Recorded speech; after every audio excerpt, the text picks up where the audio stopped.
ప్రభు యొక్క ఘనమైన నామాన్ని బట్టి ప్రతి ఒక్కరికి వందనాలు చెల్లిస్తూ ఉన్నాను. ఈ ఉదయకాలాన్ని ఆయన సన్నిధిని సమీపించేటువంటి వారందరూ గొప్ప నెమ్మది నొందుదురుగాక. ఇర్మియా 17 అధ్యాయము 17 వచనం. ఆపత్కాలమందు నీవే నా ఆశ్రయము, నాకు అధైర్యము పుట్టింపకము. కనుక ఎవరైతే ఆయన ఆశ్రయించారో వారి జీవితంలో అధైర్యం అనేది వారి సొంత ఆలోచనలను బట్టి కలగొచ్చు గాని, ప్రభు పక్షంగా మాట్లాడితే మాత్రం ఆయన ఎన్నడూ విడిచిపెట్టేటువంటి దేవుడైతే కాదు. అపాయం వచ్చినప్పుడు భక్తిహీనుడు తన లేమిని బట్టి నశించిపోతూ ఉంటాడు గాని, నీతిమంతుడికైతే ఆశ్రయం అనేది దొరుకుతూ ఉంటుంది. కీర్తన గ్రంథము 91 అధ్యాయము 2వ వచనం.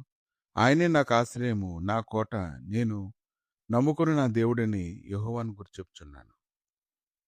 కనుక ఆయన చేసినటువంటి సహాయం గురించినటువంటి అనుభవం ఎవరి హృదయంలో అయితే ఉంటుందో వారు ఖచ్చితంగా ఆయన గురించినటువంటి సన్నిధిని గురించి, ఆయన చేసిన సహాయం గురించి, ఆయనకు దక్షిణ బాహు ఎలా తమ జీవితాల్లో పనిచేస్తుందో దాని గురించి వివరించడం ప్రారంభిస్తూ ఉంటారు.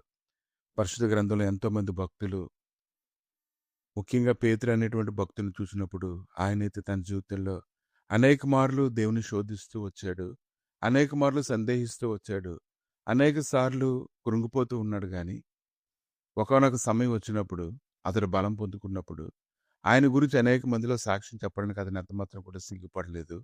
అతడు ప్రకటించాడు. అతను ఎంతగా ప్రకటించాడంటే ప్రజలందరూ ఆయనను చూసి ఆశ్చర్యపోయేటంతలాగా అతడు ప్రకటించడాన్ని మనం చూస్తున్నాము. కనుక అనేకులకు నువ్వు ఇంతగా ఉండొచ్చు. ఈరోజు ప్రభువుని నమ్ముకోవడం వల్ల అనేకులకు నువ్వు ఇంతగా ఉండొచ్చు. కానీ దేవుడు నీ పక్షంగా ఉండి కార్యాలు చేసినప్పుడు ప్రతి ఒక్కరూ కూడా నిన్ను బట్టి దేవుడి నామాన్ని మహింపరచడాన్ని నువ్వు చూస్తావు. కనుక ఈ ఉదయకాలాన్ని ఆయన ఆశ్రయిస్తున్నట్టు నీవు ఏమాత్రం సందేహింపక ఆశ్రయించు. నీ వ్యక్తిగతమైన జీవితాన్ని నువ్వు సరిచేసుకో. ప్రార్థన చేసుకోవడం, వాక్యం చదువుకోవడం, స్తుతించుకోవడం, వారానికి ఒక దినమైనా సరే ఉపవాసం ఉండడం, దేవుడు చేసినటువంటి మేళ్ళు నీవు అనేకుల మధ్యలో నిలబడి సాక్ష్యం చెప్పడం, ఇటువంటి అన్నీ కూడా ఆయనకు దగ్గరగా చేస్తాయి. కనుక ఆయన విడిచిపెట్టకుండా ఆయన నువ్వు గట్టిగా పట్టుకోవాలి. ఎందుకంటే ఆయనే నీ ఆశ్రయము దొరకమై ఉన్నాడు. కనుక భక్తులు ఎలాగైతే మాట్లాడుతూ ఉన్నారో, కీర్తన గ్రంథం 28 అధ్యాయము 7వ వచనం.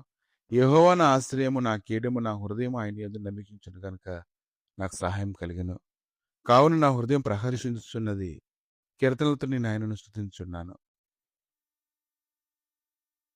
మనుషులైతే ఎవరైనా బాధపడితే తృణీకరిస్తారు కానీ దేవుడైతే వారికి ఆశ్రయంగా ఉండి వారు కృప చూపుతారు.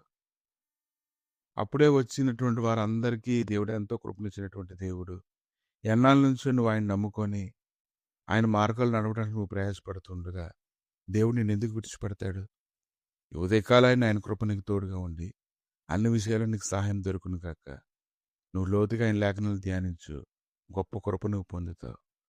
ప్రభా, ఈ ఉదయకాలాన్ని ఆశ్రయించి వారందరికీ నువ్వు కేయడం ప్రభా.